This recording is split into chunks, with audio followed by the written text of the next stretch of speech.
Hey guys, live here outside of Artist Village on Losser in Grand River. This is where tonight's town hall meeting was held, and it was extremely timely considering the fact the feds are stepping up crime fighting efforts here in Detroit and other violent cities across the country.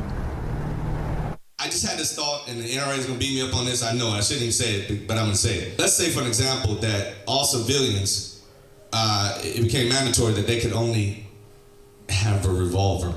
They were not all well received, but no idea was off limits. It was standing room only on Detroit's west side as the CeaseFire youth initiative mulled solutions to gun violence. Is it education? Yes. Not? Yes. The creation of jobs. Is that the answer? There's no one answer, but yes. Former radio host and Wayne County Commissioner Reggie Davis hosting the town hall meeting with cops, mental health experts, and elected officials also weighing in, including State Rep Robert Wittenberg making a case for his red flag legislation, which would allow police to take someone's guns if a judge decided they were a threat to themselves or the public. Currently, how it works is unless you commit a crime, there is no ability for anyone to temporarily seize your weapons. Reggie pushing his bullet bill idea. It's a lot of different layers. One, it talks about putting a tax on the ammunition. I like the innovation in the bullet bill because if you can reduce the amount of ammunition and the bullets that's out there, you have an opportunity to reduce violence. You don't have to go into those type places to purchase ammunition. It can easily be made at home. Not everyone liked the bullet bill idea and other gun control measures that were brought up, saying the jury is still out on their effectiveness. In California, they have universal background checks. In California, universal background checks had zero impact on gun deaths. I need you to tell me how it makes sense to implement that here if it doesn't work anywhere else. What's the answer, Rick Anchor, to ending the senseless gun violence here in the city of Detroit with a focus on our young people, the young boys between the ages of 13 and 20? There is no single answer to the violent problem, okay? It's a multifaceted problem. That's where gun rights advocates found some common ground with those whom they disagreed.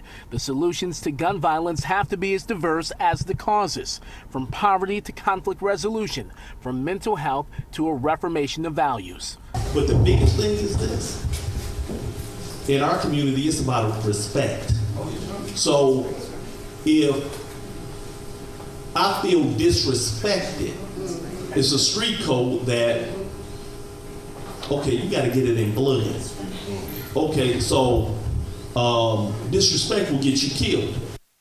And that mentality in the many circumstances that create it and fuel it, is what needs to change. Now, for clarity's sake, Deputy Chief Todd Bettison, when he talked about our community, he was not referring to African Americans, but rather to those who live and die by the street code and operate and live outside the bounds of the law and societal norms. Reggie Davis mentioned that there was such a good turnout in conversation, even with those with whom he disagreed tonight, that they need to do more town hall meetings on gun violence throughout the city, just like they did tonight. Hugh Taryn?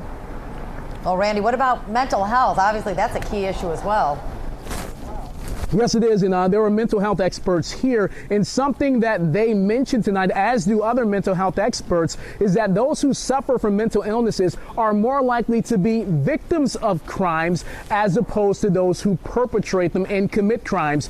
Furthermore, there is a lot of talk about those who are behind mass shootings. They often struggle with mental health issues or some form of trauma. What was mentioned here tonight, but that doesn't often get mentioned and talked about enough, is that you have kids right here in the city of Detroit who live with a lot of trauma, and one can make a strong argument that they suffer from PTSD, and that plays a role in what we see in this city day in and day out.